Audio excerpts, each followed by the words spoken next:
Hai semua, Assalamualaikum. Jom kita buat bihun simple-simple je. Kalau hampa nak masak untuk rumah terbuka pun, boleh je buat masak macam ni. Kak ni sebenarnya hari ni nak buat bihun Singapura sebab tengok ni sambal kicap ni, bihun sup tulang masa open house. Satu bekas ni ada lebih kan. Ni macam biasa sangat bihun Singapura. So Kak ni nak guna sambal kicap ni untuk rencah bihun nanti. So bihun kita nanti akan warna gelap.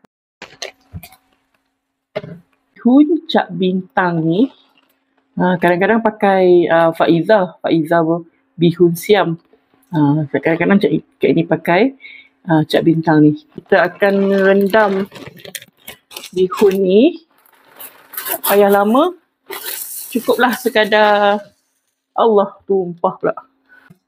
5 ke 6 minit atau kadang-kadang kita nak prepare bawang semua tu kan. Sebelum kita prepare tu kita rendam siap-siap bihun ni. Tak perlu lama lah. Bagi dia terendam ini Kak ni akan tambah ayak lagi.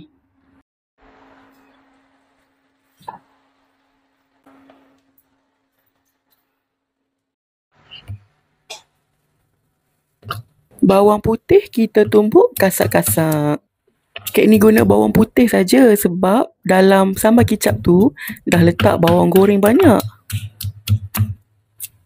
Fishball, fish cake ni, kalau fish cake tu Kak ni potong lah. Potong besar-besar macam ni.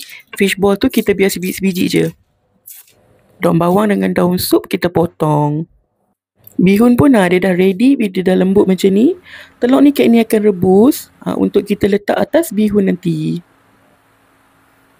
Fish cake dengan fishball kita goreng sampai masak. Kemudian angkat dan toskan. Kak ni buat lain sikit. Kak ni tak nak campur sekali dalam bihun. Nanti last-last baru kita tabuk ke atas. Lepas tu kita tumislah bawang putih tadi sampailah garing dan masukkan sambal kicap.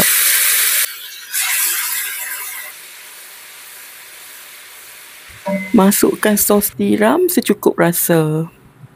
Wajib guna serbuk bilis niigata ni. Kak ni suka guna serbuk bilis niigata ni sebab dia macam bagi masakan kita lebih sedap dan lebih berlemak. Masuklah bihun. Kacau rata, masukkan sedikit ayak dan lebih kurang dalam setengah cawan. Kacau rata sampai bihun tu bergaul rata dengan bahan-bahan tumis. Lepas tu kita masuk ayak dan kita tutup kuali. Kita biar bihun ni steam dalam kuali tu. Jadi dia akan masak sekata. Tak perlu nak kacau-kacau banyak kali. Lepas 3 ke 4 minit, buka kuali. Bihun tu dia dah steam. Dia dah masak elok. Boleh lerai-leraikan macam ni. Biar dia berpisah-pisah lah. Dia tak adalah bergumpal kan. Lepas tu taburlah daun sup dan juga daun bawang. Akhir sekali tabur fish cake dan juga fish ball yang kita dah goreng tadi.